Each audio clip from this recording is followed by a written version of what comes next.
प्रिय मित्रों, स्वागत है आपका आपके अपने चैनल स्टडी विद प्रदीप पे। दोस्तों, क्लास 12th की बायोलॉजी हम लोग पढ़ रहे हैं। अध्याय दूसरा है पुष्पी पादपों में लैंगिक प्रजनन। यह चैप्टर का नाम है पुष्पी पादपों में लैंगिक प्रजनन। इसे आज हम लोग संपूर्ण वीडियो में एक ही वीडियो में कंप्लीट करने वाले हैं। इसके पहले पहला अध्याय हम लोग पूरा पढ़ चुके हैं, यह दूसरा अध्याय है। यह सीरीज लगातार आपकी आगे बढ़ रही है, जिसमें हम लगातार आपके चैप्टर को लेके आ रहे हैं। तो एक दिन ऐसा आएगा पूरे सभी चैप्टर हमारे एनसीईआरटी के हिंदी मीडियम के कंप्लीट हो जाएंगे। यह वीडियो यूपी बोर्ड के अभ्यर्थियों के लिए तथा साथ में आपके टीजीटी पीएचडी के जो अभ्यर्थी हिंदी मीडियम से तैयारी करना चाहते हैं उनके लिए, और जो नीट की हिंदी मीडियम से तैयारी करना चाहते हैं उनके लिए, सबके लिए महत्वपूर्ण है। मैं आपको यहीं पे बताता चलूँ, टीजीटी पीएचडी की परीक्षा की डेट तिथि मैंने एक वीडियो में बताया। एक्सपेक्टेड एग्जाम डेट क्या हो सकती है, जीआईसी की एक्सपेक्टेड एग्जाम डेट क्या हो सकती है। यदि आप नहीं देखें तो ज़रूर देखिएगा। चैनल को सब्सक्राइब कर लीजिए, तो जिससे आने वाली कोई वीडियो की नोटिफिकेशन आपको जल्दी मिल जाती है। यूपी बोर्ड के यदि आप अभ्यर्थी हैं तो आपको एनसीईआरटी की क्लास अभी पूरी कराई जा रही है। एनसीईआरटी के क्लास करने के बाद आपको वीडियो क्लास के माध्यम से सारी चीज़ें समझाई जाएंगी, बताई जाएंगी व्हाइट बोर्ड पे, और उसके बाद आपको नोट्स प्रोवाइड किया जाएगा। और थर्ड थिंग्स जो है आपकी, वो आपको प्रैक्टिस पेपर कराया जाएगा। सब कुछ आपको फ्री में मिलेगा। तो आप चैनल को बने रहेंगे तो आपको ज़्यादा से ज़्यादा लाभ मिलता रहेगा। तो चलिए आगे बढ़ते हैं। पुष्पी पादपों में लैंगिक प्रजनन को चैप्टर को स्टार्ट करते हैं। 5 टॉपिक इसमें हमको पढ़नी है। पुष्प पढ़ना है। आवृत बीजियों का एक आकर्षक रंग अंग, जो आकर्षक अंग है आवृत बीजियों का, उसको पढ़ेंगे। अभी एक एक करके सब कुछ बता रहे हैं। निषेचन पूर्व संरचनाएं एवं घटनाएं पढ़ना है। दोहरा निषेचन पढ़ना है, ठीक है, जिसे द्विनिषेचन भी कहते हैं। निषेचन पश्च संरचना एवं घटनाएं पढ़ना है। असंग जनन और बहुभ्रूणता पढ़ना है। बहुभ्रूणता और असंग जनन एक ऐसी टॉपिक है जिससे हर जगह बहुत इंपॉर्टेंट प्रश्न पूछे जाते हैं। दोहरा निषेचन परीक्षा की पॉइंट ऑफ व्यू से दोनों चीज़ें अपने आप में बेहद इंपॉर्टेंट है, खास करके 60 नोट या 2 नंबर और 3 नंबर के क्वेश्चन की दृष्टि से। हालांकि फुल नंबर के क्वेश्चन आपके और जगह से बनते हैं। तो चलिए हम एक एक करके देखते रहेंगे, सब कुछ अभी क्लियर होता रहेगा, बीच बीच में बताते रहेंगे हम आपको। चलिए, चैनल को जरूर सब्सक्राइब कर लीजिए और अपने दोस्तों को शेयर करना तो कदाप मत भूलिएगा। चलिए देखते हैं क्या है। क्या हम भाग्यशाली नहीं हैं कि पादप लैंगिक प्रजनक होते हैं। मैंने पहले वीडियो में आपको बताया था, पहले चैप्टर में, कि जनन जो होता है वो 2 प्रकार का होता है। जनन कितने प्रकार का होता है? 2 प्रकार का, अलैंगिक जनन और लैंगिक जनन, ठीक है। अलैंगिक जनन में एक ही पेरेंट की आवश्यकता पड़ती, चाहे वो नर हो मादा हो, चूंकि वो आइडेंटिफाई नहीं होता है, तो एक ही पेरेंट की आवश्यकता होती है, जिससे नए ऑफस्प्रिंग का निर्माण हो जाता है। जैसे अमीबा है, पैरामीशियम है, उसके बाद आप चले जाते हैं उसमें कौन है, ईस्ट है, ठीक, प्लाज्मोडियम है। तो इस तरह से थे। और लैंगिक जनन में इसमें 2 पेरेंट होंगे, जिसमें अलग अलग हो सकते हैं, एक ही बॉडी में हो सकते हैं। इसके बारे में भी मैंने उसमें चर्चा की थी। तो यहाँ पे बात कर रहे हैं कि 2 पेरेंट होंगे और वो अलग अलग लिंग के होंगे, यानी 2 लिंग वाले होंगे। तो आपस में मिल करके उनके गैमीट मिलेंगे। गैमीट मतलब उनके जो रिप्रोडक्टिव पार्ट होते हैं, ठीक है, उन्हें गैमीट कहते हैं। जैसे अगर ह्यूमन बीइंग को ले लें तो मेल का यानी पुरुष का जो होगा वो स्पर्म होगा, वीर्य कहते हैं, और महिला का जो होगा वो ओवा होगा, जिसे अंडाणु कहते हैं, ठीक है। अगर पादप को ले लेते हैं, किसी पादप को, चूंकि इसमें हम पादप पढ़ रहे हैं, पादप की बात करें तो पादप को अगर लेंगे तो उसमें पुरुष का जो अंग होता है उसे परागकण कहते हैं, और जो मादक होता है उसे अंडाणु कहते हैं। तो ये सब आपस में मिल मिल करके इन्हीं को इंग्लिश में युग्मन, हिंदी में युग्मनज तथा इंग्लिश में गैमीट कहा जाता है, ठीक है। तो आगे बढ़ते हैं, देखते हैं क्या क्या दिया गया है।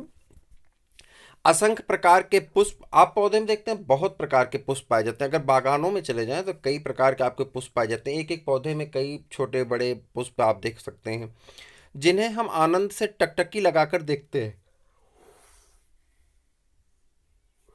जब आप बागानों में जाएंगे तो बागानों में बहुत सारे पुष्प आपको दिखाई पड़ते हैं। तो सौंदर्य इतना अच्छा होता है देख करके कि आप उन्हें टकटकी लगा करके देखते हैं, सूंघते हैं, सूंघने का मतलब उसकी सुगंध लेते हैं, ठीक है, तथा जिनकी महक से हम मदहोश हो जाते हैं। और महक इतनी अच्छी होती है कि हम उसी महक में, उसी सुगंध में खो जाते हैं।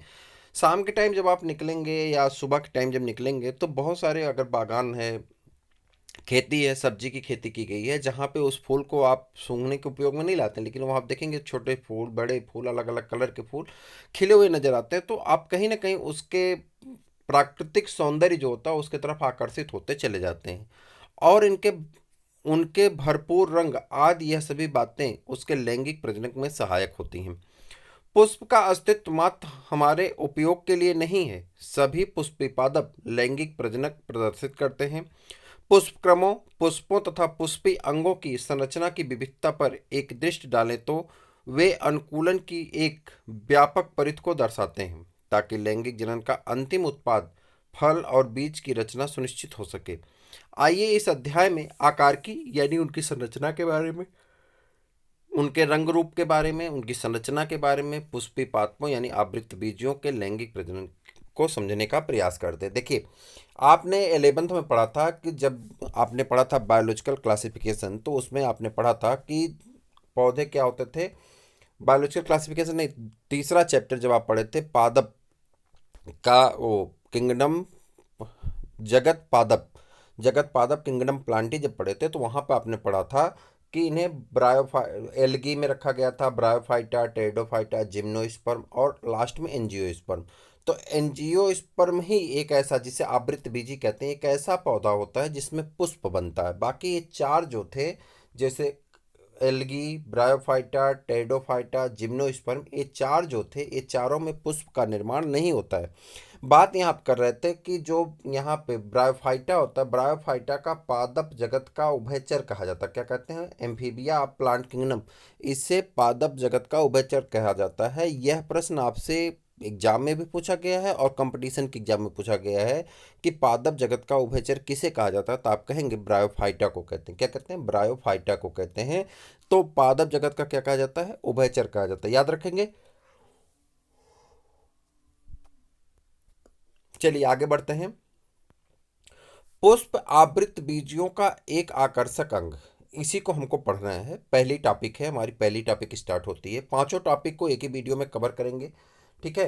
तो मन से आप धैर्य बना करके रखे रहेंगे और पूरा वीडियो देखेंगे, तभी आपको सारी चीज़ें समझ में आएगी। पुष्प आवृत बीजियों का एक आकर्षक अंग। प्राचीन काल से पुष्प के साथ मानव का एक निकटस्थ संबंध रहा है। मानव के लिए पुष्प सौंदर्य विषयक, आभूषणात्मक, सामाजिक, धार्मिक तथा सांस्कृतिक महत्व की वस्तु रहा है। ये मानव द्वारा प्रेम, अनुराग, प्रसन्नता, विषाद तथा शोक आज की अभिव्यक्ति को प्रदर्शित करने के प्रतीक रहे हैं। देखिए यहाँ पे आप देखते हैं, मानव द्वारा कह रहा है पुष्प जो है सौंदर्य विषयक यानी सौंदर्य के लिए उपयोग किया जाता है, गजरा वगैरह लोग लगाते हैं। आभूषणात्मक, आभूषण में भी इसका उपयोग किया जाता है, अलग अलग पुष्प के डिजाइन के आभूषण बनाए जाते हैं। बहुत सारे लोग पुष्प का ही आभूषण बना करके पहनते हैं, शादी विवाह में आपने देखा होगा, सजाने के उपयोग में आते हैं, ठीक है? गाड़ी वगैरह और व्यक्ति वगैरह को सजाने के काम में आते हैं, घर वगैरह सजाया जाता है, ठीक है? सामाजिक सरोकार भी इनका बहुत ज़्यादा होता है, सामाजिक सरोकार में काम आते हैं। धार्मिक उपयोग भी होता है, पूजा पाठ किया जाता है पुष्पों से। सांस्कृतिक महत्व में, यानी जो आपके शादी विवाह इत्यादि कार्य होते हैं उसमें भी इसका उपयोग होता है। यह मानव द्वारा प्रेम, आप किसी को रोज देते हैं, ठीक है, रोज डे पे, तो वो आपके प्रेम को दर्शाता है। आप किसी को मान लेते हैं कि अगर वो आपका दोस्त है, लवर नहीं है, तो अपने दोस्त को भी आप पुष्प देते हैं, तो उससे क्या होता है कि अनुराग, प्रेम और अनुराग में थोड़ा सा अंतर है। अनुराग मतलब आप अपने से छोटे, अपने चाहने वाले या किसी के साथ अनुराग कर सकते हैं, यानी उससे रिश्ता रख सकते हैं, प्यार कर सकते हैं, मोहब्बत कर सकते हैं। लेकिन प्रेम का अर्थ सीधा प्रेमी प्रेमिका से हो जाता है, तो यहाँ से थोड़ा सा ये दोनों अलग अलग हैं, ठीक है? बात एक ही है, दोनों थोड़ा सा अलग हैं। प्रसन्नता, अगर आप खुशी में होते हैं तो पुष्प की वर्षा करते हैं किसी के ऊपर, आपके चहेते नेता आ जाते हैं या शादी विवाह में जाते हैं तो आप पुष्प की वर्षा करते हैं। विषाद, जब कोई व्यक्ति की मौत हो जाती है, शोक होता है, दुख होता है, विषाद होता है, तो उसमें भी पुष्प से उसकी शव को सजाया जाता है। ये सब पुष्प के अलग अलग उपयोग होते हैं। यानी पुष्प अगर कह दें तो हमारे समाज का एक हिस्सा है, सब जगह उपयोग में लाया जाता है, ठीक है?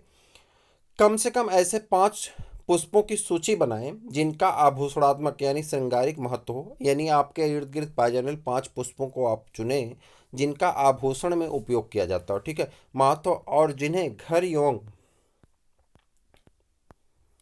बगीचों में उगाया जाता हो। आप 5 उन पुष्पों का भी पता करें जिनका परिवार द्वारा सामाजिक और सांस्कृतिक उत्सवों के दौरान उपयोग किया जाता है। क्या आपने कभी पुष्पों की खेती, देखिए यहाँ से एक प्रश्न आपका बनता है कि पुष्पों की खेती को क्या कहते हैं, या कल्टीवेशन ऑफ फ्लावर या एग्रीकल्चर ऑफ फ्लावर, ऐसे अलग अलग नाम से पूछा जाता है। पुष्पों की खेती को क्या कहते हैं? तो पुष्पों की खेती को फ्लोरिकल्चर कहा जाता है। क्या कहते हैं? फ्लोरिकल्चर। याद रखेंगे, पुष्पों की खेती को क्या कहते हैं? फ्लोरिकल्चर कहते हैं। 1 नंबर का क्वेश्चन आपसे पूछ लिया जाता है पुष्पों की खेती को क्या कहते हैं, तो आप चुप हो जाते हैं। पुष्पों की खेती क्या कहते हैं? फ्लोरिकल्चर कहते हैं। या पुष्पकृषि के बारे में सुना होगा। इसका क्या तात्पर्य है? एक जीव वैज्ञानिक के लिए पुष्प आकार्की एवं भ्रौणिक यानी भ्रूणी आश्चर्य तथा लैंगिक जनन स्थल है। कह रहा कि अगर वैज्ञानिक है, जीव वैज्ञानिक है, तो इसे जनन का भाग मानेगा। उसे सौंदर्य से, आभूषण से, प्यार से, मोहब्बत से बहुत ज़्यादा मतलब नहीं होता है। आपने कक्षा 11 में एक पुष्प के विभिन्न अंगों के बारे में अध्ययन किया था। जब आप पुष्प का एनाटॉमी पढ़ रहे थे तो वहाँ पे पढ़े थे। चित्र 2.1 आपको एक प्रारूपी पुष्प के विशिष्ट अंगों को पुनः स्मरण करने में सहायक होगा। क्या आप एक पुष्प के दो अंगों के नाम बता सकते हैं जो इनमें लैंगिक जनन विकास के लिए सर्वाधिक महत्वपूर्ण वाली दो इकाइयाँ? कह रहा है कि इसमें लैंगिक जनन की महत्वपूर्ण इकाइयों के दो के नाम बताना है। क्लास 11th में आप पढ़े हैं, मैं अभी आपको बता रहा हूँ, परेशान मत होइए। इसी प्रकार से जिस प्रकार से आप क्लास 12th को पढ़ रहे हैं, इसी प्रकार से क्लास 11 का भी आपको चैप्टर वाइज एक वीडियो में एक चैप्टर कंप्लीट करके आपके सारे वीडियो अपलोड कर दिए जाएंगे। चाहे आप टीजीटी की तैयारी करें, नीट की तैयारी करें या क्लास 11th के स्टूडेंट हैं, आपको बहुत लाभ मिलेगा। तो आप जरूर पढ़ेंगे, उसे अपने दोस्तों को भी बताएंगे। तो यहाँ पे बात कर रहे थे, पुष्प के 4 भाग होते हैं। कितने भाग होते हैं? 4 भाग होते हैं। सबसे पहले भाग को हम लोग क्या कहते हैं? वाह्य दल कहते हैं। क्या कहते हैं? वाह्य दल। इंग्लिश में इसे सेपल कहा जाता है। क्या कहते हैं? सेपल कहते हैं। ठीक है, उसके बाद आगे बढ़ जाएंगे। सेपल के बाद ऊपर होता है इसका दूसरा भाग, जिसे हम लोग क्या कहते हैं? दल कहते हैं। इसे क्या कहते हैं? दल कहते हैं। ठीक, दल के बाद इसके दो हिस्से होते हैं। एक मेल भाग होता है जिसे क्या कहते हैं हम लोग? स्टामेन कहते हैं। स्टामेन कहते हैं। स्टामेन में दो अंग होते हैं। स्टामेन में कितने अंग होते हैं? दो अंग होते हैं। एक उसका तंतु होता है और एक उसका परागकण, परागकोश होता है। परागकोश ये है, तो एक परागकोश होता है और एक क्या होता है? इसका तंतु होता है। दो हिस्से होते हैं किसमें? स्टामेन में। इसे हम लोग क्या कहते हैं? जल्दी से बता दीजिए। उसके बाद आगे बढ़ जाएंगे तो इधर आ जाते हैं। तो यहाँ पे देखिए 3 चीजें, वर्तिकाग्र है, वर्तिका है और अंडाशय। ये तीनों हिस्सा मिलकर के क्या बनाते हैं? मेन भाग बनाते हैं, जिसे पिस्टिल कहा जाता है। तो इस प्रकार से हमने देखा कि पुष्प में 4 अंग होते हैं। दल, वाह्य दल, दल, उसके बाद अंडा, उसको क्या कहते हैं? परागकोश। और इधर आ जाते हैं तो उसे क्या कहेंगे तीसरे चौथे को? तो वो पिस्टिल कहलाता है। ठीक है, स्त्री केसर कहते हैं। हिंदी में क्या कहते हैं? स्त्री केसर कहते हैं। पुंकेसर और स्त्रीकेसर के नाम से जाना जाता है। पुंकेसर को क्या कहते हैं? मेल जनन अंग कहते हैं, यानी पुरुष जनन भाग कहते हैं। और स्त्री केसर को क्या कहते हैं? मादा जनन भाग कहते हैं। ठीक है, चलिए निषेचन पूर्व संरचना यानी दूसरी टॉपिक हमारी स्टार्ट होने चल रही है। हमारे पास 5 टॉपिक पढ़नी है, ये हम लोग दूसरी टॉपिक पे आ गए हैं। पादप में वास्तविक रूप से पुष्प विकसित होने से पूर्व यह तय हो जाता है कि पादप में पुष्प आने वाला है। कह रहा है जब पुष्प विकसित होने वाला होता है तभी यह तय हो जाता है कि पुष्प होने आने वाला है। उसके देख करके अनेकों हार्मोनल एवं संरचनात्मक परिवर्तनों की शुरुआत होने लगती है। उसमें विभिन्न प्रकार के परिवर्तन दिखाई पड़ने लगते हैं, जिससे देख करके अनुमान लगाया जा सकता है कब पुष्प आने वाला है। जिसके फलस्वरूप पुष्पी आधक यानी floral primordium primordium floral primordium यानी पुष्प आधक, जिससे पुष्प के बनने की प्रक्रिया के मध्य विभेदन एवं अग्रिम विकास प्रारंभ होता है। पुष्पक्रम की रचना होती है तो पुष्पिक कलिकाएं यानी जो कलियां बनती हैं, कलिकाएं, और बाद में पुष्प को धारण करती हैं। पुष्प में नर एवं मादा जनन संरचनाएं। पुष्प में नर एवं मादा जनन संरचनाएं। जनन संरचना क्या कहलाती है? पुमंग कहलाती है। और मादा जनन संरचना क्या कहलाता है? जायांग कहलाता है। नर जनन संरचना क्या कहलाता है? पुमंग कहलाता है, जबकि मादा जनन संरचना को क्या कहते हैं? जायांग कहते हैं। विभेदित एवं विकसित रहती हैं। आप याद करें कि पुमंगों से भरपूर पुंकेसरों का गोला एक चक्कर नर जनन अंग का तथा स्त्री केसर मादा जनन अंग को प्रतिनिधित्व करता है। कह रहा है जो इसके अंदर होता है, पुष्प के अंदर यानी जो पुंकेसर के अंदर होता है वह नर जनन अंग होता है, और जो स्त्री केसर के अंदर होता है वह मादा जनन अंग के अंतर्गत आता है। परेशान होने की जरूरत नहीं, अभी आगे सारी चीजें क्लियर हो जाएंगी। अब हमारी दूसरी टॉपिक को भी सब टॉपिक में बांटा गया है, और उसको बांट दिया गया किसमें? परागकोश यानी नर जनन अंग के बारे में, जिन्हें हम लोग लघु बीजाणुधानी तथा पुंकेसर भी कहते हैं। क्या कहते हैं? परागकण कहते हैं, लघु बीजाणुधानी कहते हैं, पुंकेसर कहते हैं। तो कैसे इनका विकास होता है, कैसे इनका डेवलपमेंट होता है, कैसे बनते हैं, इन सभी टॉपिक पे एक एक करके हम चर्चा करने वाले हैं। एक विशिष्ट पुंकेसर दो भागों में विभक्त होता है। कह रहा है जो पुंकेसर होता है वो कितने भागों में विभक्त होता है? दो भागों में विभक्त होता है। यहाँ पे देखें तो पुंकेसर आपको दिखाई पड़ रहा है, कितने भागों में विभक्त है? दो भागों में। ये इसका तंतु बंडल है।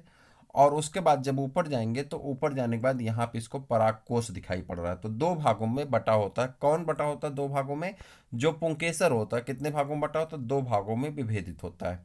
इसमें लंबा योग पतला भाग बंडल तंतु कहलाता है। कह रहा है लंबा और पतला भाग बंडल तंतु या फिलामेंट कहलाता है। इंग्लिश में क्या कहते हैं? फिलामेंट कहते हैं। फिलामेंट कहलाता है। तथा अंतिम सिरा सामान्यतः दो पालित संरचना परागकोश कहलाती। कह रहा है दो पालित संरचना, दो पाल से मिली हुई संरचना। देखिए एक पाले है और एक पाल नीचे वाला है, तो दो पालित संरचना क्या कहलाती? परागकोश कहलाती। क्या कहलाती? परागकोश कहलाती है। अंदर याद रखेंगे क्या कहलाता है? परागकोश कहलाता है। तंतु का समीपस्थ छोर पुष्प के पुष्पासन या पुष्पदल से जुड़ा होता है। पुंकेसर की संख्या एवं लंबाई विभिन्न प्रजाति के पुष्पों से भिन्न होती है। अगर आप 10 पुष्पों प्रत्येक भिन्न प्रजाति के से एक एक पुंकेसर एकत्र करें और उन्हें एक स्लाइड पर रखें तो आप देखेंगे कि उनके आकार में बहुत भिन्नता है जो प्रकृति में विद्यमान है। एक विच्छेदन सूक्ष्मदर्शी से प्रत्येक पुंकेसर का सावधानी पूर्वक अवलोकन तथा स्पष्ट चित्र के माध्यम से विभिन्न पुष्पों के परागकोशों के जुड़ाव और आकार की व्यापकता को समझा जा सकता है। एक प्रारूपी आवृतबीजी परागकोश द्विपालित होते हैं। एक प्रारूपी आवृतबीजी परागकोश द्विपालित होते हैं तथा प्रत्येक पाली में दो कोष्ठक होते हैं, अर्थात ये द्विकोष्ठी होते हैं। कैसे होते हैं? द्विकोष्ठी होते हैं, यानी दो कोष्ठक पाया जाता है। प्रायः एक अनुलंब खांच प्रवारक कोष्ठ को अलग करते हुए लंबवत गुजरता है। आइए परागकोश के एक अनुप्रस्थ काट के विभिन्न प्रकार के ऊतकों और उनके संयोजन से को समझें। एक परागकोश में इधर पहले देख लेते हैं परागकोश की द्विपाली संरचना क्या है। ये देखिए इसकी दो पाली संरचना है, इस प्रकार से होती है, आपके बुक में दिया गया है, देख लेते हैं। द्विपालित मतलब दो पालों में बटी हुई, और द्विपालित में अगला अगर देख लें तो चार कक्षक हो जाते हैं। कितने कक्षक हो जाते हैं? चार कक्षक हो जाते हैं। अब आगे बढ़ जाते हैं। आइए परागकोश के एक अनुप्रस्थ काट में विभिन्न प्रकार के ऊतकों तथा अनेक संयोजन को समझें। एक परागकोश की द्विपालित प्रकृति परागकोश के अनुप्रस्थ काट में बहुत ही पृथक या सुव्यक्त होती है। परागकोश एक चार दिशी चतुष्कोष्ठकी कैसा होता है? चतुष्कोष्ठकी होता है। देखिए यहाँ पे कैसा होता है? चार कोष्ठक होते हैं। संरचना होती है जिसमें चार कोनों पर लघु बीजाणुधानी समाहित होती है जो प्रत्येक पाली में दो होती है। यह लघु बीजाणुधानी आगे विकसित होकर परागपुटी पॉलन सेक्स बन जाती हैं। यह अनुलंबवत एक परागकोश की लंबाई तक विस्तारित होते हैं और परागकणों में ठसाठस भरे होते हैं। लघु बीजाणुधानी की संरचना। एक अनुप्रस्थ काट में एक प्रारूपी लघु बीजाणुधानी बाह्य रूपरेखा में लगभग गोलाई में प्रकट होती है। यह सामान्यतः चार भित्ति परतों से आवृत होती है। एपिडर्मिस बाह्य त्वचा, एंडोथीसियम, अंतस्थीसियम, ठीक। उसके बाद मध्य परत या टेप्टम बाहर की ओर की तीन परतें संरक्षण प्रक्रिया का कार्य करती हैं। कितनी परतें हैं? देखिए अब यहाँ से कठिन चीजें शुरू हो रही, ध्यान से देखिएगा। कह रहा समानतः चार भित्ति परतों से आवृत होती हैं। कितनी भित्ति परतें होती हैं? चार। पहला क्या है? एपिडर्मिस बाह्य त्वचा कहते हैं, ठीक है। उसके बाद एंडोथीसियम है जिसे अंतस्थीसियम भी कहते हैं, मध्य परत है, और लास्ट में टेप्टम बाहर की ओर की तीन परतों को संरक्षण प्रक्रिया का कार्य करती है। बाहर की ओर की तीन परतों के संरक्षण प्रक्रिया का कार्य करती है कौन? टेपिटम, ठीक है। तथा परागकोश के स्फुटन में मदद कर परागकण अवमुक्त करती है। इसकी सबसे आंतरिक परत टेप्टम होती है। इसकी सबसे आंतरिक परत कौन होती है? सबसे आंतरिक परत कौन होती है? टेप्टम होती है। इसकी सबसे आंतरिक परत कौन होती है? टेप्टम होती है। यह विकासशील परागकणों को पोषण देती है। टेप्टम का काम आपसे पूछा जाता है, टेप्टम का क्या काम होता है? तो आपसे पूछा जाता है कि परागकोश में पाए जाने वाले टेप्टम का क्या काम होता है। तो यहाँ पर आपका क्वेश्चन है टेप्टम कहाँ पाया जाता है? सबसे आंतरिक झिल्ली होती है, पहली चीज। दूसरी, इसका विकासशील परागकणों जो परागकण विकसित हो रहे थे उनको पोषण देने का कार्य करती है। टेप्टम का कार्य क्या होता है? पोषण देने का कार्य करते हैं। टेप्टम की कोशिकाएं सघन जीवद्रव्य यानी साइटोप्लाज्म से भरी होती हैं और सामान्यतः एक से अधिक एक से अधिक केंद्रों से मुक्त होती हैं। क्या आप यह सोच सकते हैं कि किस प्रकार से एक टेप्टेल कोशिका द्वि केंद्र की बन जाती है? कह रहा क्या आप इस बात को सोच सकते हैं कि कैसे एक टेप्टेल कोशिका द्वि केंद्र की बन जाती है? जब एक परागकोश अपरिपक्व होता है तब सघन सुसंबद्ध सजातीय कोशिकाओं का समूह, जिससे बीजाणुजन ऊतक कहते हैं, लघु बीजाणुधानी के केंद्र में स्थित होता है। कह रहा जो बीजाणुजन ऊतक होता है वह लघु बीजाणुधानी के केंद्र में स्थित रहता है। आगे बढ़ जाते हैं। लघु बीजाणुधानी किसे कहते हैं या लघु बीजाणु जनन किसे कहते हैं? ठीक है, लघु बीजाणु जनन के बारे में समझने का प्रयास करते हैं। कह रहा जैसे जैसे परागकोश विकसित होता है, बीजाणुजन ऊतकों की कोशिकाएं अर्धसूत्री विभाजन, कौन सा विभाजन करते हैं? याद रखिएगा, अर्धसूत्री विभाजन होता है। अर्धसूत्री विभाजन द्वारा सूक्ष्म जीवाणु चतुस्क बनाती हैं। चतुस्क की कोशिकाओं की सूत्र गुणता क्या होगी? जैसा कि बीजाणुजन ऊतकों की प्रत्येक कोशिका एक लघु बीजाणु चतुष्क की वृद्धि करने में सक्षम होती है, प्रत्येक कोशिका एक सक्षम पराग मात्र कोशिका होती। कह रहा है प्रत्येक कोशिका एक सक्षम पराग मात्र कोशिका होती है। एक पराग मात्र कोशिका से अर्धसूत्री विभाजन द्वारा लघु बीजाणु के निर्माण की प्रक्रिया को लघु बीजाणुधानी कहते हैं। चलिए ध्यान से देखिएगा। एक मात्र कह रहा मात्र कोशिका से अर्धसूत्री विभाजन द्वारा लघु बीजाणु के निर्माण की प्रक्रिया को लघु बीजाणुधानी कहते हैं। जैसा कि लघु बीजाणु रचना के समय चार कोशिकाओं के समूह में व्यवस्थित होते हैं, उन्हें लघु बीजाणु चतुस्क कहते हैं। क्या कहते हैं? लघु बीजाणु चतुस्क कहा जाता है। जैसा कि परागकोश परिपक्व एवं स्फुरित होता है, तब लघु बीजाणु एक दूसरे से विलग हो जाते हैं और परागकणों के रूप में विकसित हो जाते हैं। प्रत्येक लघु बीजाणुधानी के अंदर कई हजार लघु बीजाणु और परागकण निर्मित होते हैं। परागकण जो परागकोश के स्फुटन के साथ मुक्त होते हैं। परागकण किसे कहते हैं? चलिए देखते हैं आगे। नर युग्मकोद्भिद का प्रतिनिधित्व करता है, यानी परागकण क्या है? नर का जनन अंग है। नर युग्मकोद्भिद को क्या करता है? प्रतिनिधित्व करता है। यदि आप हिबिस्कस यानी गुड़हल या किसी अन्य पुष्प के खुले परागकोश को छूते हैं तो आप अपनी अंगुलियों के पीले रंग के पाउडर जैसे परागकणों को पाते हैं। एक कांच की स्लाइड पर एक बूंद पानी डालकर उस पर यह परागकण छिड़कें और एक सूक्ष्मदर्शी में देखें। आप निश्चित रूप से आश्चर्यचकित हो जाएंगे कि विभिन्न प्रकार की प्रजातियों के परागकण विन्यास, आकार, रूप, रंग एवं बनावट से भिन्न दिखते हैं। परागकण सामान्यतः गोलाकार यानी गोलीय होते हैं, जिनका व्यास लगभग 25 से 50 माइक्रोमीटर होता है। इन्हें सुस्पष्ट रूप से दो परतों वाली भित्ति होती हैं। कठोर बाहरी भित्ति को बाह्यचोल कहते हैं, जो कि स्पोरोपॉलिनिन, चलिए देखते हैं यहाँ पे। कह रहा है कठोर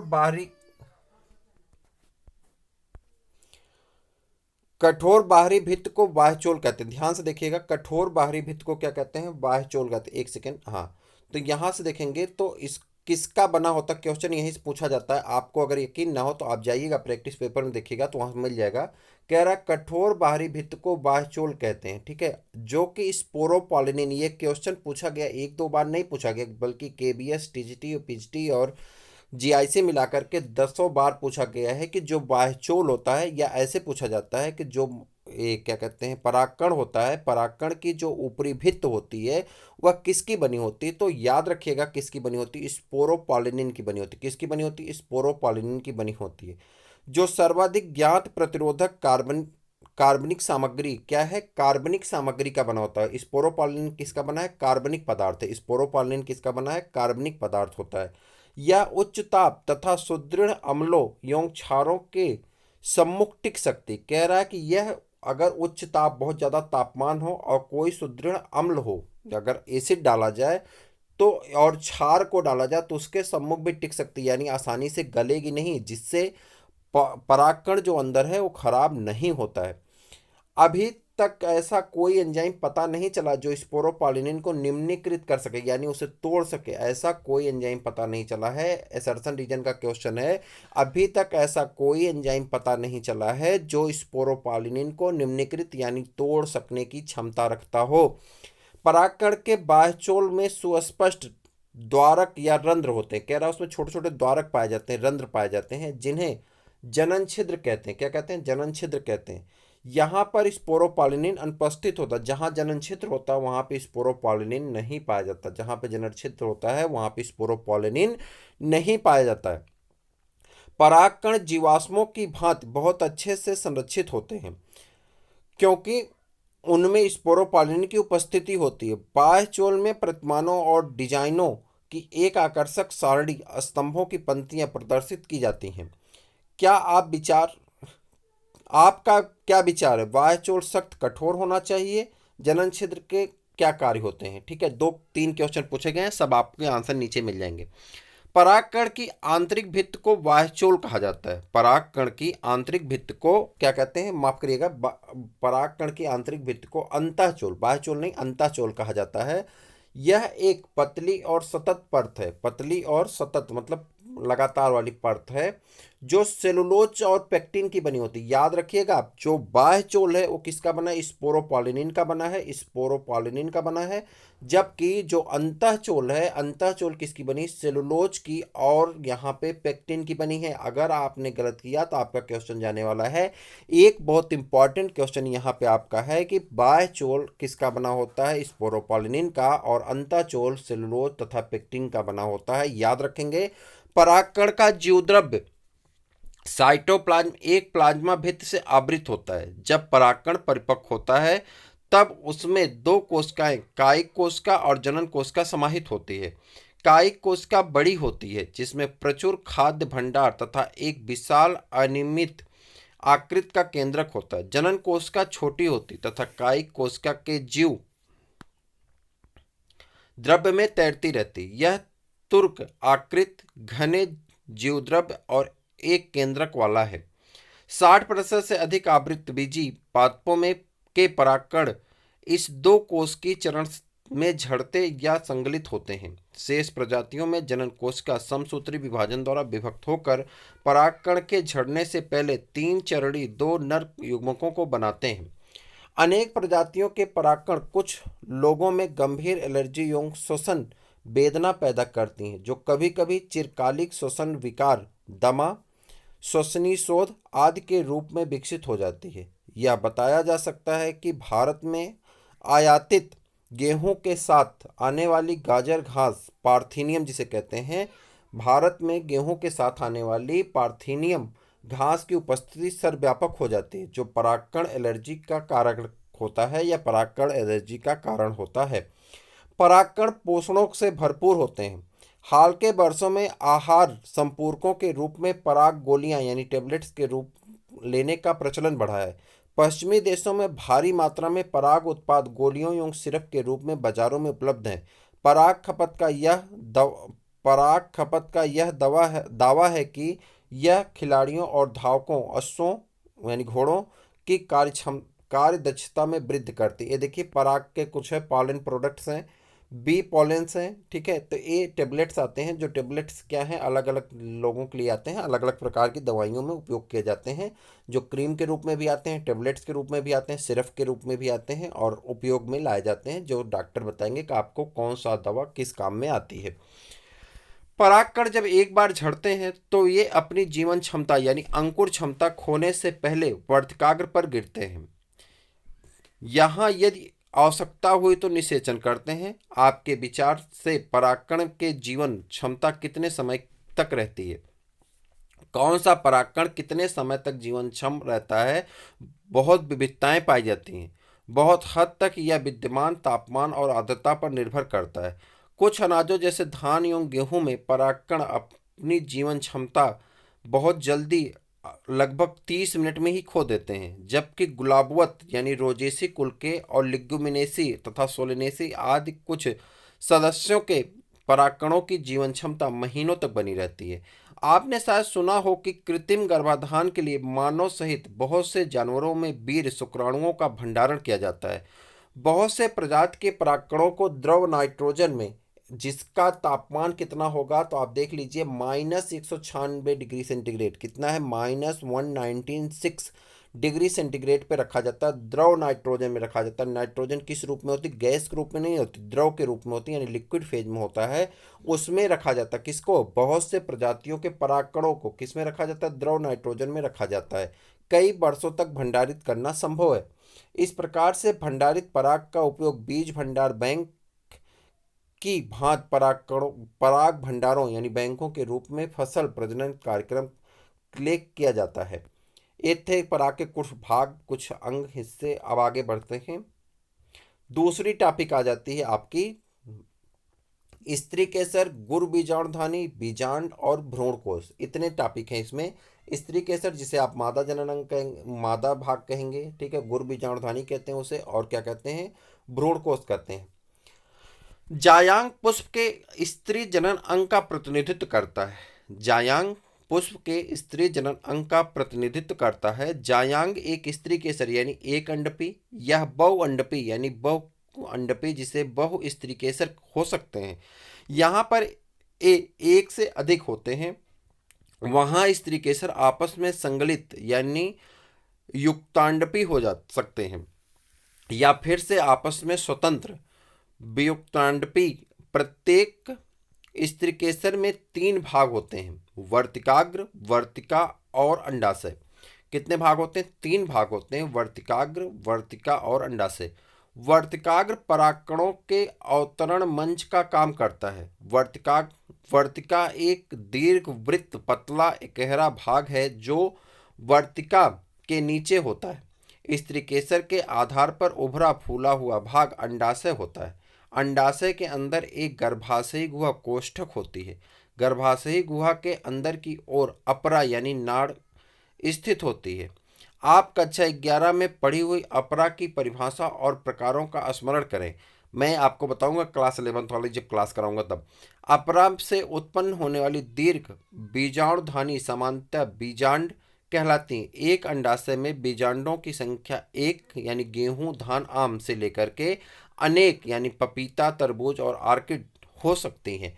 कह रहा है अंडाशयों में बीजांडों की संख्या एक हो सकती है, गेहूं, धान और आम में जैसे होता है, या अनेक हो सकती है जैसे पपीता, तरबूज और आर्किड में होती है।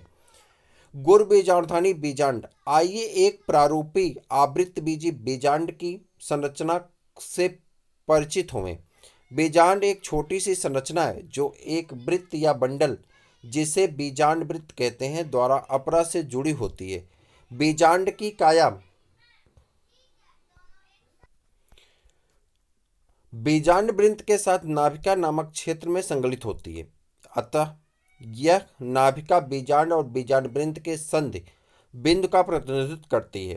प्रत्येक बीजांड में एक या दो अध्यावरण नामक संरक्षण आवरण होते हैं। यह अध्यावरण बीजांड को चारों ओर से घेरे होता है। केवल बीजांड द्वार नामक आयोजित छोटे से रंध्र को छोड़कर बीजांड वरण अध्यावरण बीजांड को चारों तरफ से घेरे रहता है। बीजांड द्वारी सिरे से के ठीक विपरीत निभाग यानी कैलजा कैलाजा चैलाजा कई लोग अल्प पढ़ते हैं होता है, जो बीजांड के आधारी भाग का प्रतिनिधित्व करता है।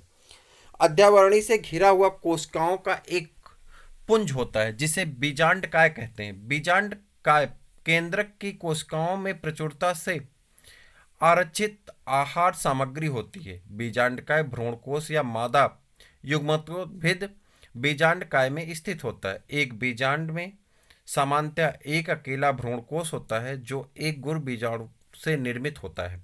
गुर बीजाणु जनन। गुर बीजाणु मात्र कोशिकाओं से गुर बीजाणुओं की संरचना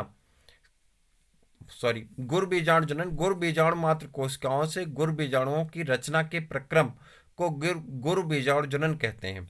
बीजांड प्रायः एक अकेले गुर बीजाणु मात्र कोशिका से बीजांडकाय के बीजांड द्वारी क्षेत्र से बिलग होते हैं। यह एक बड़ी कोशिका है जो सघन जीवद्रव्य से समाहित एवं एक सुस्पष्ट केंद्रक युक्त होती है। गुर बीजाणु मात्र कोशिका अर्धसूत्री विभाजन से गुजरती है। गुर बीजाणु मात्र कोशिका का अर्धसूत्री विभाजन से गुजरने का क्या महत्व है? अर्धसूत्री विभाजन के परिणाम स्वरूप 4 गुर बीजाणुओं का उत्पादन होता है। स्त्री यानी मादा युग्मकोद्भिद। अधिकांश पुष्पी पादपों में गुर बीजाणुओं में से एक कार्यशील होता है, जबकि अन्य 3 अपविकसित यानी अपभ्रष्ट हो जाते हैं। केवल कार्यशील गुड़ बीजाणु स्त्री मादा युग्मकोद्भिद भ्रूणकोश के रूप में विकसित होता है। एक अकेले गुड़ बीजाणु से गुड़ भ्रूणकोश के बनने की विधि को एक बीजाणुज विकास कहा जाता है। बीजांडकाय की कोशिकाओं गुड़ बीजाणु मात्र कोशिका, कार्यशील गुड़ बीजाणु तथा मादा युग्मकोद्भिद की गुणसूत्र गुणता क्या होगी। आइए भ्रूणकोश के निर्माण का थोड़ा और विस्तार से अध्ययन करें। कार्य क्रियाशील गुड़ बीजाणु के केंद्रक समसूत्री विभाजन के द्वारा दो केंद्रकी न्यूक्लियाई बनाते हैं जो विपरीत ध्रुवों को चले जाते हैं और दो न्यूक्लियोटाइड यानी न्यूक्लिएट केंद्रीय भ्रूण कोश की रचना करते हैं। दो अन्य क्रमिक समसूत्र केंद्र की विभाजन के परिणामस्वरूप चार केंद्र की यानी न्यूक्लिएट और तत्पश्चात 8 केंद्र की न्यूक्लिएट भ्रूणकोश की संरचना। देखिए मैं बताऊं, एक आपका भ्रूणकोश हो गया यानी इसे कहते हैं आप मातृकोशिका। यह मातृकोशिका विभाजित होगी, दो मातृकोशिकाओं का निर्माण करेगी, फिर ये दोनों विभाजित हो जाएंगी, 4 मातृकोशिकाएं बन जाएंगी और फिर ये सब विभाजित हो जाएंगी तो 8 मातृकोशिका का निर्माण हो जाता है। यही इतनी सी बात लिखी गई है, दिमाग ज़्यादा खटाने की ज़रूरत नहीं है। यहाँ पर यह ध्यान देना महत्वपूर्ण है कि सूत्री विभाजन सही अर्थों में मुक्त केंद्रक यानी न्यूक्लियर है, जो केंद्र की विभाजन के तुरंत ही कोशिका भित्ति रचना द्वारा नहीं अनुपालित किया जाता है। 8 न्यूक्लियर चरणों के पश्चात कोशिका भित्ति की नींव पड़ती है जो विशिष्ट प्रारूपी मादा युग्मकोद्भिद या भ्रूणकोश के संगठन का रूप लेती है। भ्रूणकोश के भीतर कोशिकाओं के वितरण का अवलोकन कीजिए। 8 में से 6 न्यूक्लियाई भित्त कोशिकाओं से घिरी होती हैं। 8 में से 6 न्यूक्लियाई भित्त कोशिकाओं से घिरी होती हैं, ये आपको याद रखना है, और कोशिकाओं में समायोजित रहते हैं। शेष बचे 2 न्यूक्लियाई ध्रुवीय न्यूक्लियाई कहलाते हैं। देखिए ये चीज़ें आपको याद रखना है कि 6 जो होती हैं कोशिका भित्त से घिरी होती हैं, न्यूक्लियाई भित्त कोशिकाओं से घिरी होती हैं, जबकि 2 जो होते हैं ध्रुवीय न्यूक्लियाई कहलाते हैं, जो अंड उपकरण के नीचे बड़े केंद्र की कोशिका में स्थित होते हैं। भ्रूणकोश के अंदर कोशिकाओं का वितरण विशिष्टतापूर्ण होता है। बीजांडद्वारी सिरे पर 3 कोशिकाएं एक साथ समूहीकृत होकर अंड उपकरण या समुच्च का निर्माण करती हैं। इस अंड समुच्च उपकरण के अंतर्गत 2 सहायक कोशिकाएं तथा एक अंड कोशिका निहित होती है। बीजांडद्वारी छोर जिसे तंतु रूप समुच्च कहते हैं पर एक विशेष सहायक कोशिकीय स्थूलन होने लगता है, जो सहायक कोशिकाओं में पराग नलिकाओं को दिशा निर्देश प्रदान करने में महत्वपूर्ण भूमिका निभाता है। 3 अन्य कोशिकाएं निभागी कैलाजल छोर पर होती हैं, प्रत्यव्यांशांत यानी एंटीपोडल कहलाती हैं। बृहद केंद्रीय कोशिका जैसा कि पहले बताया गया है में 2 ध्रुवीय न्यूक्लियाई होती है। इस प्रकार से एक प्रारूपी आवृतबीजी भ्रूणकोश परिपक्व होने पर यद्यपि 8 न्यूक्लीकृत और 7 कोशिकीय होते हैं, 8 न्यूक्लीकृत और 7 कोशिकीय होते हैं। यह पॉइंट आप याद रखेंगे। ये प्रश्न पूछा गया है कि एक विकसित आवृतबीजी भ्रूणकोश कितने न्यूक्लियाई का होता है। यह क्वेश्चन आपसे पूछा गया, आप प्रैक्टिस पेपर देखिए। कह रहा है कि एक प्रारूपी आवृतबीजी भ्रूणकोश कितने न्यूक्लियाई तथा कितने कोशिकाओं का बना होता है, तो 8 न्यूक्लियाई तथा 7 कोशिकाओं का बना होता है। आप ध्यान से पढ़ेंगे पूरा पैराग्राफ तो आपको निकल जाएगा सारा आंसर, ठीक है। यहीं पे सारे क्वेश्चन यहीं एनसीईआरटी से मिलेंगे। 70% से लेकर के 90% तक, 70% से 90% तक क्वेश्चन आपके एनसीईआरटी से आएंगे। आप मान चलिए मेरी बात, 70% से 90% तक के क्वेश्चन आपके एनसीईआरटी से आएंगे। अगर अच्छे से पढ़ लेंगे तो आपका काम हो जाएगा। आगे बढ़ते हैं, परागण पढ़ते हैं। पूर्ववर्ती भाग में आप पढ़ चुके हैं कि पुष्पी पादपों में नर एवं मादा युग्मक क्रमशः परागकण और परागकोश में पैदा होते हैं। चूंकि दोनों ही प्रकार के युग्मक अचल हैं, अतः निषेचन संपन्न होने के लिए दोनों को ही एक साथ आना होता है। यह कैसे संपन्न हो, इस उद्देश्य की प्राप्ति के लिए परागकण एक प्रक्रम है। परागकणों परागकोशों से झड़ने के पश्चात का स्त्री केसर के वर्तिकाग्र तक स्थानांतरण या संचारण को परागकण कहा जाता है। परागकण की प्राप्ति के लिए पुष्पी पादपों में ने यह एक आश्चर्यजनक अनुकूलन व्यूह विकसित किया है। ये परागकण को प्राप्त करने के लिए बाह्य कारकों का उपयोग करते हैं। क्या आप इस समय अधिक से अधिक बाहरी कारकों की सूची बना सकते हैं? परागण के प्रकार। परागण के स्रोत को ध्यान में रखते हुए परागण को 3 प्रकारों में बांटा जा सकता है। नंबर पहला है स्वयुग्मन यानी ऑटोगैमी। एक ही यानी उसी पुष्प के परागकोश से वर्तिकाग्र तक परागकणों का स्थानांतरण है। इस प्रकार का परागकण उसी पुष्प के अंदर होता है। ये एक समान पुष्प है जहां परागकोश एवं वर्तिकाग्र खुलता और अनावृत होता है। यहाँ पूर्ण स्वयुग्मन अपेक्षाकृत दुर्लभ होता है। इस प्रकार के पुष्पों में स्वयुग्मन के लिए पराग और वर्तिकाग्र की विमुक्ति के लिए क्रमशः समकालिकता की आवश्यकता होती है। इसके साथ ही परागकोश और वर्तिकाग्र को एक दूसरे के पास अवस्थित होना चाहिए ताकि स्वपरागण संपन्न हो सके। कुछ पादप जैसे कि वायोला सामान्यपांसी आक्जिलिस या कॉमेलिना कनकौआ 2 प्रकार के पुष्प पैदा करते हैं। जिसे उन्मील परागणी पुष्प अन्य प्रजातियों के पुष्पों के समान ही होते हैं, जिसमें परागकोश और वर्तिकाग्र अनावृत होते हैं, तथा उन्मील परागणी पुष्प कभी भी अनावृत नहीं होते हैं। इस प्रकार के पुष्पों में परागकोश और वर्तिकाग्र एक दूसरे के बिल्कुल नजदीक स्थित होते हैं।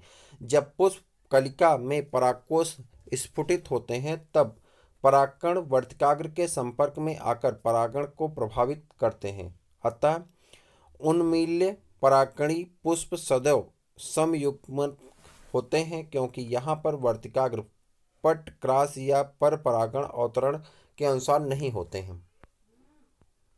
उन्मील परागणी पुष्प सुनिश्चित रूप से यहाँ तक कि परागण की अनुपस्थिति में बीज पैदा करते हैं। क्या आप सोचते हैं कि उन्मील्य पौधे को इससे फायदे हैं या हानि? क्यों? समजात पुष्पी परागण। एक ही पादप के एक पुष्प के परागणों का दूसरे पुष्प के वर्तिकाग्रों तक का स्थानांतरण है। यद्यपि समजाति परागण क्रियात्मक रूप से या परागण है जिसमें एक कारक एजेंट सम्मिलित होता है। समजात पुष्पी परागण लगभग स्वयुग्मन जैसा ही है, क्योंकि इसमें परागण उसी पादप से आते हैं। परनिषेचन। इसमें विभिन्न पादपों के परागकोश से भिन्न पादपों के वर्तिकाग्र तक परागकणों का स्थानांतरण होता है। मात्र एक ही केवल एक प्रकार का परागण है जिसमें परागण मात्र यह ही केवल एक प्रकार का परागण है जिसमें परागण के समय आनुवंशिकता भिन्न प्रकार के परागणों का आगमन होता है। परागण के अभिकर्मक या कारक। पौधे परागण के कारक या अभिकर्मक के रूप में 2 अजीवी वायु एवं जल, 2 अजीवी यानी एबायोटिक यानी नॉन लिविंग थिंग्स, या इसे क्या कहते हैं आप, निर्जीव पदार्थ, वायु तथा जल तथा एक जीवी प्राणी कारक एजेंट का उपयोग कर लक्ष्य प्राप्त करते हैं। अधिकतर पौधे परागण के लिए जीवी कारकों का उपयोग करते हैं। बहुत कम पौधे आजीवी कारकों का उपयोग करते हैं। वायु तथा जल दोनों ही कारकों में परागण का वर्तिकाग्र के संपर्क में आना महज संयोगात्मक घटना है। इस प्रकार की अनिश्चितता तथा परागकणों के हार से जुड़े तथ्यों की क्षतिपूर्ति हेतु पौधे बीजांडों की तुलना में असंख्य मात्रा में परागण उत्पन्न करते हैं। अजीवी परागण में वायु द्वारा परागण सर्वाधिक सामान्य परागण है। इस प्रकार की वायु परागण हेतु हल्के और चिपचिपाहट रहित परागकणों की जरूरत होती ताकि वे हवा के झोंकों के साथ संचारित हो सकें। वे अक्सर बेहतर अनावृत पुंकेसर से युक्त होते हैं ताकि वे आसानी से हवा के बहाव में प्रसारित हो सकें, तथा बृहद एवं प्रायः पुच्छ वर्तिकाग्र युक्त होते हैं ताकि आसानी से वायु के उड़ते परागकणों को आबद्ध किया जा सके। वायु परागित पुष्पों में प्रायः प्रत्येक अंडाशय में एक अकेला बीजांड तथा एक पुष्पक्रम में असंख्य पुष्प गुच्छ होते हैं। इसका एक जाना पहचाना उदाहरण भुट्टा है। आप जो फुदने यानी टेंसल देखते हैं वे कुछ और नहीं बल्कि वर्तिकाग्र और वर्तिका है जो हवा में झूमते हैं ताकि परागकणों को आसानी से पकड़ सके। घासों में वायु परागण सर्वथा सामान्य है।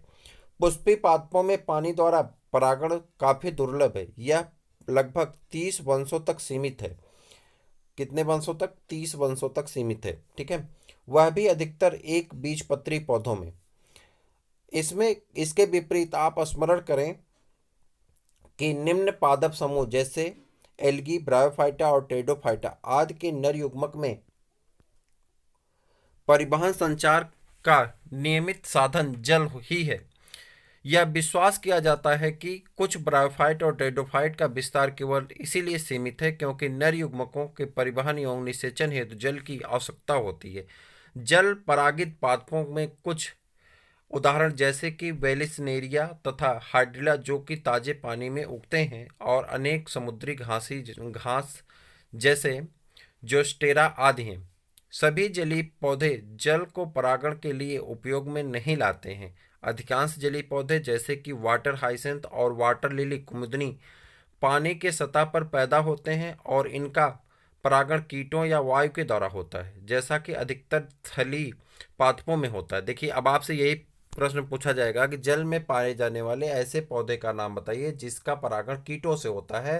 तो आप याद रखेंगे वाटर हाइसेंथ और वाटर लिली, जल कुमुदनी कहते हैं। ठीक है, उसके बाद एक प्रकार के जलीय परागण में मादा पुष्प एक लंबे बंडल द्वारा जल की सतह पर आ जाते हैं और नर पुष्प या परागण पानी की सतह पर अवमुक्त होकर आ जाते हैं। उदाहरणार्थ वेलिसनेरिया लंबे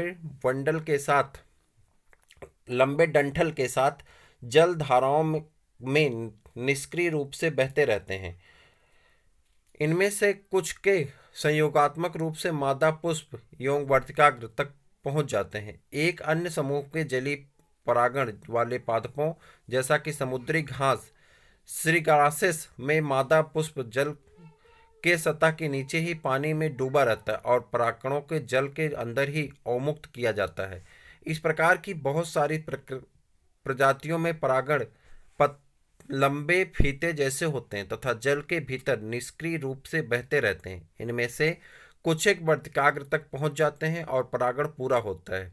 जल परागित अधिकतर प्रजातियों में परागकणों को पानी के भीतर गीले श्लेष्मक आवरण द्वारा संरक्षित रखा जाता है। वायु एवं जल परागित पुष्प ना तो बहुत रंग युक्त होते हैं और ना ही मकरंद पैदा करते हैं। इसका क्या कारण हो सकता है? अधिकतर पुष्पी पादप परागण के लिए प्राणियों को परागण कर्मक कारक के रूप में उपयोग करते हैं। मधुमक्खियां, भौरे, तितलियां, बर्रे, चींटी, शलभ और कीट पक्षी, गुंजन पक्षी, शक, खोरा तथा गुंजन तथा चमगादड़ आदि सामान्य परागणी अभिकर्मक हैं। प्राणियों में कीट पतंग विशेष रूप से मधुमक्खी प्रधान जीवी परागण कर्मक हैं। यहाँ तक कि बड़े नर वानरगण के प्राणी लीमर या लेम्यूर, वृक्षवासी, शाखाचारी, कृंतक और यहाँ तक कि सरीसृप वर्ग गीको छिपकली तथा उपवन छिपकली भी कुछ प्रजातियों के पादपों में परागण के लिए सक्रिय कार्य पाए जाते हैं। प्रायः प्राणी परागित पादपों के पुष्प एवं विशिष्ट प्रजाति के प्राणियों के लिए विशेष रूप से अनुकूलित होते हैं। अधिकतर कीट परागित पुष्प बड़े रंगीन, पूर्ण, सुगंध युक्त तथा मकरंद से भरपूर होते हैं। जब पुष्प छोटे होते हैं तब अनेक पुष्प एक पुष्पवृंत से समूहबद्ध होकर अधिकतर उभर आते हैं। प्राणी रंगों एवं अथवा सुगंध महक के कारण पुष्पों की ओर आकर्षित होते हैं। मधुमक्खियां एवं बीटलों से परागणित होने वाले पुष्प मलिन गंध स्रावित करते हैं। इससे ये प्राणी आकर्षित होते हैं। प्राणियों में भेंट जारी रखने के लिए पुष्पों को कुछ लाभ या पारितोषिक उपलब्ध कराना होता है। मकरंद और परागकण फूलों द्वारा प्रदत्त आम पारितोषिक हैं। इस पारितोषिकों को पाने के लिए प्राणी आगंतुकों को परागकोश तथा वर्तिकाग्र के संपर्क में आना पड़ता है। प्राणी के शरीर पर परागकणों का एक आवरण सा चढ़ जाता है, जो प्राणी परागित पुष्पों में प्रायः चिपचिपा होता है। जब परागकणों से लिप्त प्राणी वर्तिकाग्र के संपर्क में आते हैं तो यह परागण पूरा करता है। कुछ पुष्प प्रजातियों में यह पुरस्कार अंडा देने की सुरक्षित जगह के रूप में होता है। एक उदाहरण एमोर्फोफिलस का लंबोत्तर पुष्प, जो लगभग 6 फीट ऊंचा होता है। ठीक ऐसा ही एक सहसंबंध शलभ की एक प्रजाति और युका पादप के बीच होता है। यह दोनों ही प्रजाति शलभ और पादप बिना एक दूसरे के बिना अपना जीवन चक्र नहीं पूरा कर सकते हैं। इसमें शलभ अपने अंडे पुष्प के अंडाशय के कोष्ठक में देती है, जबकि इसके बदले में वह शलभ द्वारा परागित होता है। शलभ का लार्वा अंडे से बाहर तब आता है जब बीज विकसित होना प्रारंभ होता है। क्यों न आप निम्नलिखित पादपों या कोई भी जो उपलब्ध हो के पुष्पों का अवलोकन करें, जैसे खीरा, आम, पीपल, धनिया, पपीता, प्याज, लोबिया, कपास, तंबाकू, गुलाब, नींबू, यूकेलिप्टस, केला आदि। यह पता करने की कोशिश करें कि इन पुष्पों के पास कौन से प्राणी आते हैं और क्या वे परागण कर सकते हैं। आपको धैर्य के साथ कुछ दिनों तक भिन्न भिन्न समयों पर उन्हें देखना होगा। आप यह देखने की भी कोशिश करें कि क्या उस पुष्प तक आने वाले भ्रमणकारी प्राणी या एक पुष्प की विशेषता के बीच कोई सहसंबंध है या नहीं। परागकोश और वर्तिकाग्र के संपर्क में आने वाले भ्रमणकर्ता प्राणी का ध्यानपूर्वक अवलोकन करें तो परागण को पूरा करता हो। बहुत सारे कीट या भ्रमणकारी बिना परागण किए पराग का मकरंद या भक्षण कर लेते हैं, अतः उन्हें आगंतुकों या भ्रमणकारियों को पराग मकरंद दस्य के रूप में संदर्भित किया जाता है। आप शायद परागण कर्मियों को पहचान सकें या ना पहचान सकें, पर आप निश्चित रूप से अपने प्रयास में आनंद प्राप्त करेंगे। वही प्रजनन युक्तियां अधिकतर पुष्पी पादप उभयलिंगी पुष्पों या परागकणों को उत्पन्न करते हैं, जो बहुत हद तक उसी पुष्प के वर्तिकाग्र के संपर्क में आते हैं। निरंतर स्वपरागण के फलस्वरूप प्रजनन में अंतः प्रजनन अवनमन होता है। पुष्पी पादपों ने बहुत सारे ऐसे साधन या उपाय विकसित कर लिए हैं जो स्वपरागण को हतोत्साहित एवं पर परागण को प्रोत्साहित करते हैं। कुछ प्रजातियों में पराग अवमुक्त एवं वर्तिकाग्र ग्राह्यता समकालिक नहीं होती है। या तो वर्तिकाग्र के तैयार होने से पहले ही पराग अवमुक्त कर दिए जाते हैं, या फिर परागों के झड़ने से काफी पहले ही वर्तिकाग्र बाह्य बन जाता है। कुछ प्रजातियों में परागकोश एवं वर्तिकाग्र भिन्न स्थानों पर अवस्थित होते हैं, जिसमें उसी पादप के पराग वर्तिकाग्र के संपर्क में नहीं आ पाते हैं। दोनों को युक्तियां स्वयुग्मन रोकती हैं। अंतः प्रजनन रोकने का तीसरा साधन स्व असमंजस्य है। यह एक वंशानुगत प्रक्रम तथा स्वपरागण रोकने का उपाय है। उसी पुष्प या उसी पादप के अन्य पुष्पों से जहां बीजांड के निषेचन को पराग अंकुरण या स्त्री केसर के पराग नलिका वृद्धि को रोका जाता है। स्वपरागण को रोकने के लिए एक अन्य साधन है एक लिंगी पुष्पों का उत्पादन। अगर एक ही पौधे पर एक नर एवं एक मादा दोनों ही पुष्प उपलब्ध हों, ऐसे एरंड मक्का उभयलिंगाश्रयी, याद रखिएगा एरंड मक्का ये दोनों कैसे उभयलिंगाश्रयी हैं। यह स्वपरागण को रोकता है, ना कि समजात पुष्पी परागण को। अन्य बहुत सारी प्रजातियों जैसे पपीता में नर और मादा पुष्प भिन्न भिन्न पादपों पर होते हैं, अर्थात प्रत्येक पादप या तो मादा या तो नर एक लिंगाश्रयी यह परिस्थित स्वपरागण तथा समजात पुष्पी परागण दोनों को अवरोधित करती है। पराग स्त्रीकेसर संकर्षण यानी पारस्परिक क्रिया। परागण बिल्कुल सही प्रकार के परागकणों का स्थानांतरण सुनिश्चित नहीं करता। ठीक उसी प्रजाति का सुयोग पराग वर्तिकाग्र पर पहुंचे, प्रायः गलत प्रकार के पराग भी उसी वर्तिकाग्र पर आ पड़ते हैं, जिनमें या तो उसी पादप से होते हैं या फिर अन्य पादप से, यदि वह स्वपरागण के अयोग्य हैं। स्त्रीकेसर में यह यह अक्षमता सक्षमता होती है कि वह पराग को पहचान सके कि वह उसी वर्ग के सही प्रकार का पराग सुयोग्य है या फिर गलत प्रकार का अयोग्य है। यदि पराग सही प्रकार का होता है तो स्त्रीकेसर उसे स्वीकार कर लेता है तथा परागण पश्च घटना के लिए प्रोत्साहित करता है, जो कि निषेचन की ओर बढ़ता है। यदि पराग गलत होता प्रकार का होता है तो स्त्रीकेसर वर्तिकाग्र पर पराग अंकुरण या वर्तिका के पराग नलिका वृद्धि रोककर पराग को अस्वीकार कर देता है। एक स्त्रीकेसर द्वारा पराग के पहचानने की सक्षमता उसकी स्वीकृत या अस्वीकृत द्वारा अनुपालित होती है, जो परागकणों एवं स्त्रीकेसर के बीच निरंतर संवाद का परिणाम है। इस संवाद की मध्यस्थता स्त्रीकेसर या पराग के रासायनिक घटकों के संकर्षण द्वारा होता है। अभी हाल ही में कुछ वनस्पति वैज्ञानिकों ने स्त्रीकेसर और पराग के घटकों को पहचाना है तथा उनके बीच संकर्षण परस्पर क्रिया को स्वीकृत या अस्वीकृत के अनुपालन को जाना है। जैसा कि पहले बताया जा चुका है, सुयोग परागण के अनुपालन में परागकण वर्तिकाग्र पर जनित होते हैं ताकि एक जनन छिद्र के माध्यम से एक परागनलिका उत्पन्न हो। परागनलिका वर्तिकाग्र तथा वर्तिका के ऊतकों के माध्यम से वृद्धि करती है और अंडाशय तक पहुंचती है। आप याद करें कि कुछ पादपों के परागकण दो कोशीय स्थिति में एक कायिक कोशिका तथा दूसरे जनन कोशिका झड़ते हैं। इस प्रकार के पादपों में जनन कोशिका विभाजित होती और वर्तिकाग्र में पराग नलिका की वृद्धि के दौरान दो नर युग्मकों की रचना होती है। जिन पादपों में पराग तीन कोशीय स्थिति में होते हैं वहां पराग नलिका शुरुआत से ही दो नर युग्मकों को ले जाती हैं।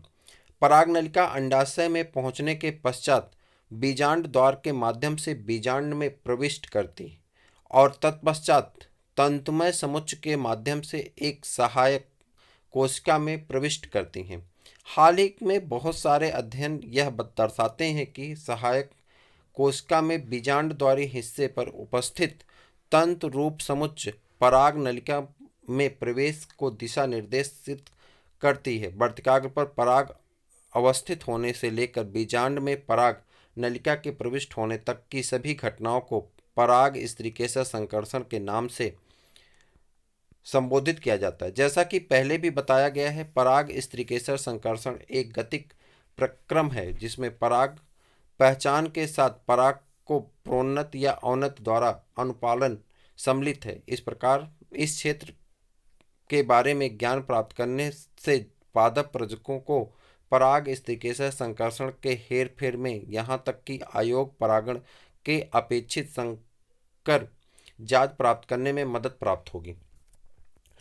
आप एक कांच की पट्टी स्लाइड पर जल शर्करा घोल 10% घोल की कुछ बूंद पर मटर, चना, क्रोटोलेरिया, बाल्सम तथा बेनिका के पुष्पों से कुछ पराग झाड़कर गिराने के पश्चात पराग जनन का अध्ययन आसानी के साथ कर सकते हैं। स्लाइड पर इन्हें रखने के 15 से 30 मिनट के बाद स्लाइड को कम शक्ति लो पावर के लेंस वाले सूक्ष्मदर्शी यंत्र पर रखकर अवलोकित करें। बहुत संभव है कि आप परागकणों से निकली कुछ पराग नलिकाओं को देख पाएं। जैसा कि आप अध्याय 9 में पादप जनन के बारे में पढ़ेंगे कि एक प्रजनक भिन्न प्रजाति को संकर क्रॉसिंग में तथा वाणिज्य रूप से सर्वोत्तम श्रेणी के अपेक्षित विशिष्टता वाले जनन संपाक में रुचि रखते हैं। कृत्रिम संकरीकरण फसल की उन्नति या प्रगतिशीलता कार्यक्रम के लिए एक प्रमुख उपागम है। इस प्रकार के संकरण प्रयोग हेतु यह सुनिश्चित करना महत्वपूर्ण है कि केवल अपेक्षित परागों का उपयोग परागण के लिए किया जाए और वर्तिकाग्र को संदूषण अनापेक्षित परागों से बचाया जाए। यह उपलब्धि केवल बोरावस्त तकनीकी यानी बैगिंग टेक्निक बैगिंग तकनीक या विपुंसक तकनीकी द्वारा पाई जाती है। यदि कोई मादा जनन द्विलिंगी पुष्प धारण करता है तो पराग के इस प्रपुष्टन से पहले पुष्प कलिका से पराग कोश के निष्कासन हेतु एक जोड़ी चिमटी का इस्तेमाल आवश्यक होता है। इस चरण को विपुंसन के रूप में संदर्भित किया जाता है। विपुंसित पुष्पों को उपयुक्त आकार की थैली में आकृत किया जाना चाहिए, जो सामान्यतः वाटर पेपर यानी पतले कागज की बनी होती हैं, ताकि इसमें वर्तिकाग्र को अवांछित परागों से बचाया जा सके। इसे इस प्रक्रम को बैगिंग या बोरा वस्त्रावरण कहते हैं। जब बैगिंग वस्त्रावृत पुष्प का वर्तिकाग्र सुग्राहिता को प्राप्त करता है, तब नर अभिभावक से संग्रहित पराग कोष के पराग को उस पर छिटका जाता है और उस पुष्प को पुनः आवृत करके उसे फल विकसित होने के लिए छोड़ दिया जाता है। यदि मादा जनक एक लिंगी पुष्प को पैदा करता है तो विपुंसन की आवश्यकता नहीं होती है। पुष्पों के खिलने से पूर्व ही उन्हें आवृत कर दिया जाता है। जब वर्तिकाग्र सुग्राह्यता बन जाता है, तब अपेक्षित पराग के उपयोग द्वारा परागण करके पुष्प को पुनः आवृत रिवैगांड कर दिया जाता है। दोहरा निषेचन। एक सहायक कोशिका में प्रवेश करने के पश्चात पराग नलिका द्वारा सहायक कोशिका के जीव द्रव्य में दो नर युग्मक अवमुक्त किए जाते हैं, जिनमें से एक नर युग्मक अंड कोशिका की ओर गति करता है और केंद्रक के साथ संगलित होता है। इसमें युग्मक संलयन पूर्ण होता है, जिसके परिणाम में एक द्विगुणित कोशिका युग्मनज जाइगोट की रचना होती है। दूसरा नर युग्मक केंद्रीय कोशिका में स्थित दो ध्रुवीय न्यूक्लियाई केंद्रकी की ओर गति करता है और इनसे संगलित होकर त्रिगुणित प्राइमरी एंडोस्पर्म न्यूक्लियस प्राथमिक भ्रूणकोश केंद्रक बनाता है। जैसा कि इसके अंतर्गत तीन अगुणित न्यूक्लियाई केंद्रकी सम्मिलित होते हैं, अतः इसे त्रिसंलयन कहते हैं। चूंकि एक भ्रूणी पुट्टी भ्रूणकोश में दो प्रकार के संलयन युग्मक संलयन तथा त्रिसंलयन स्थान लेते हैं, अतः इस परिघटना को दोहरा निषेचन कहा जाता है, जो कि पुष्पी पादपों के लिए एक अनूठी घटना है। त्रिसंलयन के पश्चात केंद्र की कोशिका प्राथमिक भ्रूणकोश कोशिका बन जाती और भ्रूणकोश के रूप में विकसित होने लगती है, जबकि युग्मनज एक भ्रूण के रूप में विकसित होता है। निषेचन निष्पक्ष संरचना एवं घटनाएं। पूर्व वर्णित किए गए दोहरे निषेचन के अनुपालन या अनुग्रहण में भ्रूणपोष और भ्रूण के विकास की अगली घटनाक्रम में बीजांड के परिपक्व होकर बीज में बदलने तथा बीजांड अंडाशय को फल के रूप में विकसित होने की घटना की सभी घटनाओं को सामूहिक रूप से निषेचन पश्च घटना के रूप में जाना जाता है। भ्रूणकोश का विकास भ्रूण विकास के रूप में बढ़ता है। क्यों? प्राथमिक भ्रूणकोश कोशिका बार बार विभाजित होती है तथा एक त्रिगुणित भ्रूणकोश ऊतक की रचना करते हैं। इन ऊतकों की कोशिकाओं संरक्षित खाद्य सामग्री को पूरित होती है और विकासशील भ्रूण को पोषकता के लिए उपयोग किए जाते हैं। सर्वाधिक सामान्य प्रकार के प्राथमिक भ्रूणकोश केंद्रक नामक भ्रूणकोश विकास उत्तरोत्तर केंद्रकी विभाजन से गुजरकर मुक्त न्यूक्लियाई केंद्रकी के रूप में पैदा होती है। भ्रूणकोश के विकास की इस अवस्था को फ्री न्यूक्लियर एंडोस्पर्म अर्थात मुक्त केंद्रकी भ्रूणकोश कहते हैं। इसके सापेक्ष ही कोशिका भित्ति रचना स्थान लेती और भ्रूणकोश कोशिकी बन जाता है। कोशिकीकरण के पहले मुक्त न्यूक्लियाई की संख्या में व्यापक भिन्नता होती। एक कच्चे नारियल का पानी, जिससे आप परिचित हैं, और कुछ भी नहीं बल्कि यह मुक्त केंद्र की भ्रूणकोश जो हजारों न्यूक्लियाई से बना है और इसके आसपास का सफेद गूदा गिरी, जिसे कहते हैं आप, कोशिकी भ्रूणकोश होता है। बीज के परिपक्व होने से पहले भ्रूणकोश पूरी तरह से विकासशील भ्रूण जैसे मटर, मूंगफली, सेम आदि द्वारा उपयोग कर लिया जाता है या फिर परिपक्व बीज में विद्यमान रहता है, जैसे अरंडी और नारियल, और इन्हें बीज अंकुरण के समय इस्तेमाल किया जाता है। यदि अरंडी, मटर, सेम, मूंगफली आदि के बीज या नारियल के फल को खोलें और प्रत्येक के भ्रूणकोश को देखें तो पता करें क्या भ्रूणकोश अनाजों, गेहूं, चावल और मक्का में विद्यमान है। भ्रूणकोश या पुट्टी के बीजांड द्वारी सिरे पर विकसित होता है। यहाँ पर युग्मनज स्थित होता है। अधिकतर युग्मनज तब विभाजित होते हैं जब कुछ निश्चित सीमा तक भ्रूणकोश विकसित हो जाता है। यह एक प्रकार का अनुकूलन है ताकि विकासशील भ्रूण को सुनिश्चित पोषण प्राप्त हो सके। यद्यपि बीज के व्यापक भिन्नता होती है। भ्रूण भ्रूण विकास भ्रूणोद्भवन की प्रारंभिक अवस्था चरण एक बीजपत्री तथा द्विबीजपत्री दोनों ही में समान होती है। युग्मनज प्राक भ्रूण के रूप में वृद्धि करता है और इसके सापेक्ष ही गोलाकार, हृदयाकार और परिपक्व भ्रूण में वृद्धि करता है। एक प्रारूपी द्विबीजपत्री भ्रूण में एक भ्रूणी अक्ष धुरी पर दो बीजपत्र समाहित होते हैं। बीजपत्र के स्तर से ऊपर भ्रूणी अक्ष की प्रोटीन एपिकाटिल बीज पत्रोपरिक होती हैं जो प्रांकुर या स्तंभ सिरे पर प्रायः समाप्त होती हैं। बीज पत्राधार में बीजपत्रों के स्तर से नीचे बेलनाकार प्रोटीन जो कि मूलांत सिरा या मूलज के शीर्षांत पर समाप्त होती हैं। यह मूल शीर्ष एक ढक्कन द्वारा आवृत होते हैं जिसे मूलगोप कहते हैं। एक बीजपत्री बीज भ्रूण केवल एक बीजपत्र होता है। घास परिवार के बीजपत्र को स्क्विटेलम प्रसल कहते हैं। स्क्विटेलम या प्रसल कहते हैं जो भ्रूणी अक्ष के एक तरफ पार्श्व की ओर स्थित होता है। इसके निचले सिरे पर भ्रूणी अक्ष से एक गोलाकार और मूल आवरण एक बिना विभेदित परत से आवृत होता है जिसे कोलियोराइजा मूलांकुर चोल कहते हैं।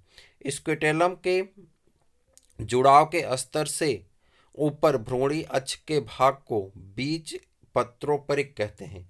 बीज पत्रोपरिक के प्रारूप शीर्ष तथा कुछ आदि कालिक आद्य पर्ण होते हैं जो एक खोखला पर्णी संरचना को घेरते हैं जिन्हें प्रांकुर चोल कहते हैं। जल में कुछ बीजों जैसे कि गेहूं, मक्का, मटर, चना, मूंगफली को रात भर पानी में भिगोएं। इसके बाद बीजों को छीलें और खोल तथा भ्रूण और बीज के विभिन्न भागों का अवलोकन करें। बीज आवृत बीजों में लैंगिक जनन का अंतिम परिणाम बीज होता है।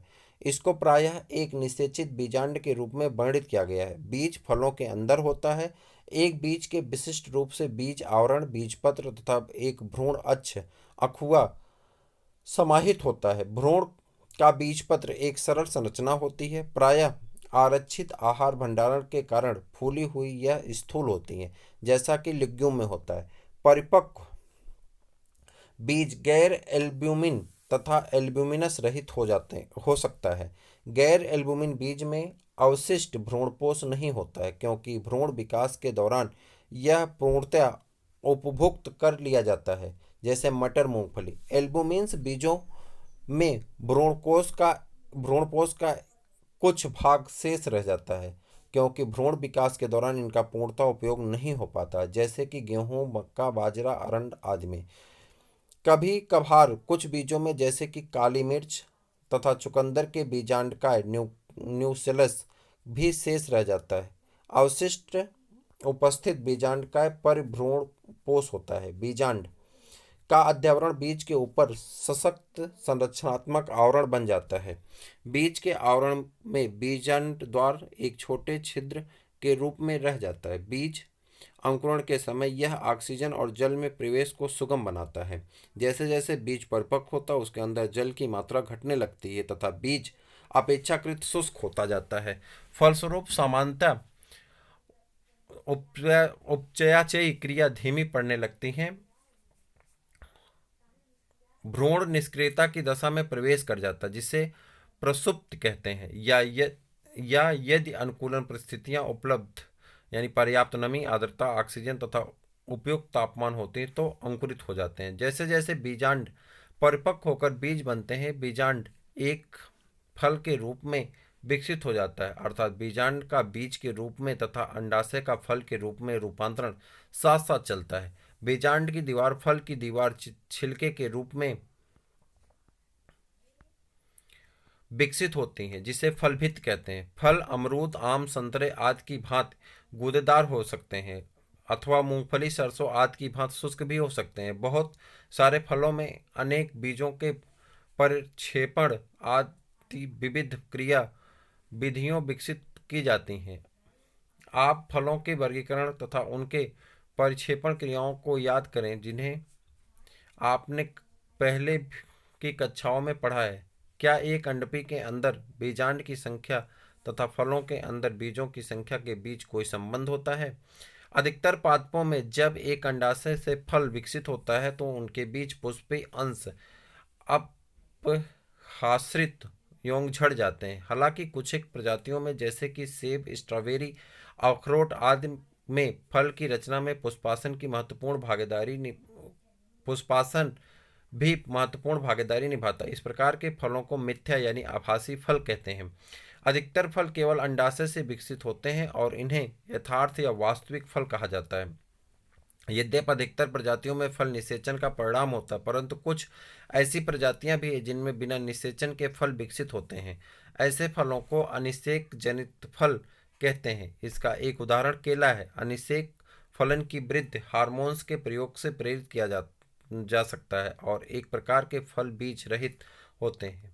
बीज आवृत बीजियों को अनेक लाभ प्रस्तावित करते हैं। पहला, जबकि प्रजनक प्रक्रिया जैसे कि परागण और निषेचन जल आदि से स्वतंत्र है, बीज की रचना काफी निर्भरता पूर्ण है। इसके साथ ही बीज नए पर्यावासों में प्रसारण हेतु बेहतर अनुकूलित रणनीतियों से युक्त होते हैं तथा प्रजाति को अन्य क्षेत्रों में बसने में मदद करते हैं, जैसा कि इनमें पर्याप्त आरक्षित आहार भंडार होता है। अल्पवयस्क नवोद्भिद तब तक पोषण देते हैं जब तक कि वह स्वयं ही प्रकाश संश्लेषण न करने लगे। युवा भ्रूण को कठोर बीज आवरण संरक्षण प्रदान करता है। लैंगिक प्रजनन का उत्पाद होने की वजह से ये नवीन जेनेटिक वंशीय संपाक को पैदा करते हैं जो विविधता का रूप ले लेते हैं। बीज हमारी कृषि का आधार है। बीज के भंडारण हेतु परिपक्व बीज का निर्जलीकरण एवं प्रसुप्त बहुत ही महत्वपूर्ण है, जैसे जिसे पूरे वर्ष भर खाद्यान्न के रूप में इस्तेमाल किया जा सकता है तथा अगले मौसम के लिए फसल के रूप में उगाया भी जा सकता है। क्या आप उस बीज के बिना जो तुरंत ही अंकुरित हो जाता है और भंडारित न किया जा सकता हो, खेती की कल्पना कर सकते हैं? बीज के प्रक्षेपण के बाद वह कितने समय तक जीवित रह सकता है, यह अवधि पुनः व्यापक रूप से भिन्न होती है। कुछ प्रजातियों में बीज अपनी जीवन क्षमता कुछ महीनों में ही खो देते हैं।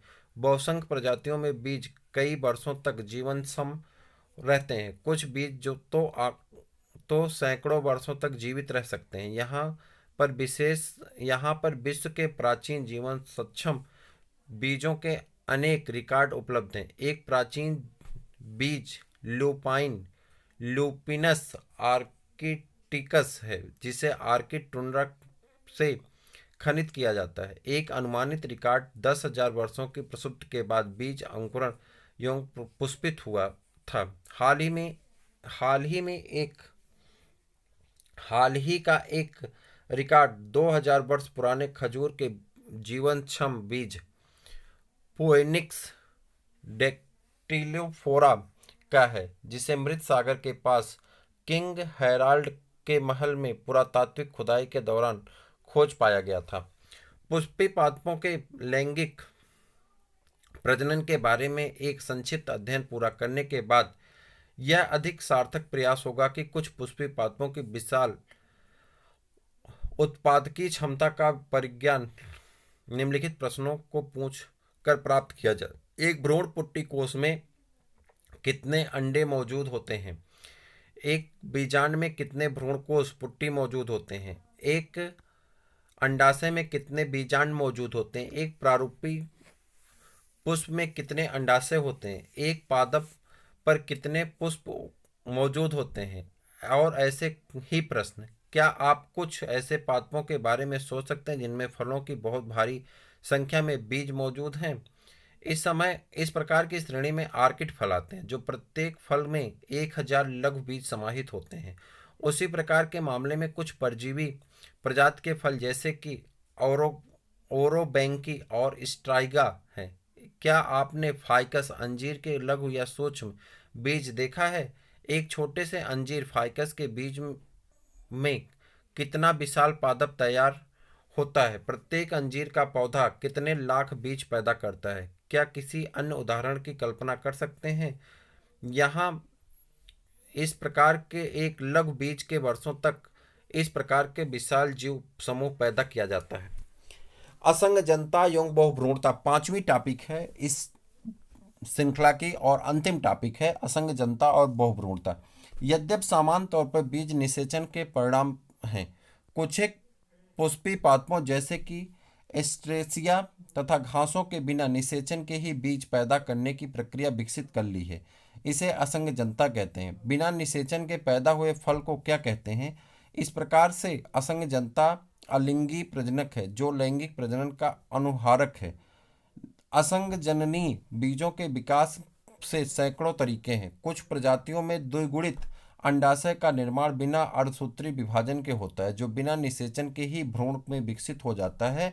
प्रायः कई अवसरों पर जैसा कि बहुत सारे नींबू वंश, सिट्रस तथा आम की किस्मों में भ्रूणकोश पुट्टी के आसपास की कुछ बीजांड कायिक कोशिकाएं विकसित होने लगती हैं और भ्रूणकोश में प्रोट्रूड होती हैं तथा भ्रूण के रूप में विकसित हो जाती हैं। इस प्रकार के प्रजातियों में प्रत्येक बीजांड में अनेक भ्रूण होते हैं। एक बीज में एक से अधिक भ्रूण की उपस्थिति को बहुभ्रूणता कहते हैं। संतरे के कुछ बीज को लें और उन्हें मरोड़ें तथा प्रत्येक बीज के भिन्न भिन्न आकार और आकृति के तमाम भ्रूणों का अवलोकन करें। प्रत्येक बीज के भ्रूणों की गणना करें। असंग जनन भ्रूणों की आनुवंशिक प्रकृति क्या होगी? क्या उन्हें क्लोन, एक पूर्वज कहा जा सकता है? बहुत से हमारे खाद्य एवं शाक फसलों की संकर किस्मों को उगाया जाता है। संकर किस्मों की खेती की उत्पादकता को विषमकारी ढंग से बढ़ा दिया गया है। संकर बीजों की एक समस्या यह है कि उन्हें हर साल उगाया पैदा किया जाना चाहिए। यदि संकर किस्म का संग्रहित बीज को बुआई करके प्राप्त किया जाता है तो उसकी पादप संतति पृथक्कृत होगी और वह संकर बीज की विशिष्टता को यथावत नहीं रख पाएगी। यदि यह संकर बीज असंग जनन से तैयार की जाती तो संकर संतति से कोई पृथक्करण की विशिष्टताएं नहीं होती। इसके बाद किसान प्रतिवर्ष फसल दर फसल संकर बीजों का उपयोग जारी रख सकते हैं और उसे प्रतिवर्ष संकर बीजों को खरीदने की जरूरत नहीं पड़ेगी। संकर बीज उद्योग में असंगजन की महत्ता के कारण दुनिया भर में विभिन्न प्रयोगशालाओं में संकर जनक की आनुवंशिकता को समझने के लिए शोध और संकर किस्मों की असंगजनित जीन्स को स्थानांतरित करने का अध्ययन चल रहा है। इस प्रकार से यह चैप्टर भी आपका क्या हो जाता है, कंप्लीट हो जाता है। तो कैसा लगा जरूर बताइएगा, श्रृंखला कैसी है इसको बताइएगा। फिर मिलेंगे किसी और वीडियो में, तब तक के लिए इजाज़त दीजिए। जय हिंद।